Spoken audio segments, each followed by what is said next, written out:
I would say one of the greatest injustices of our immigration system is the fact that immigrants are not entitled to an attorney at the government's expense. Immigration proceedings are held in the immigration court, which is under the Department of Justice. It's not part of the judiciary, it's under the executive branch. And it functions somewhat similar to a criminal court. So the defendant in criminal court will be like the respondent in immigration court, and they're charged with something.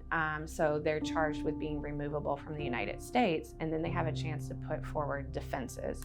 So there'll be a judge who works for the Department of Justice, and there'll be a prosecutor or an attorney from ICE who acts as a prosecutor. The difference is that they are not entitled to an attorney at the government's expense. So while they have a right to be represented, if they cannot afford an attorney, one will not be provided for them.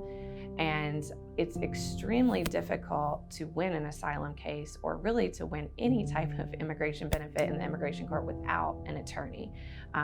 You have to gather evidence, you have to present witnesses, and it's very technical. So even if you do believe that you're going to be killed or persecuted in your home country, there's so many elements of the law that you have to meet that it's very difficult for someone to do that without an attorney, and it's particularly unfair for children.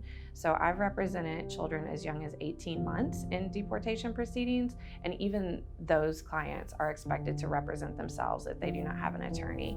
And there can be no due process, and there's no possibility of a fair trial when you have an experienced ICE attorney whose goal it is to deport you and you are a child that's unrepresented.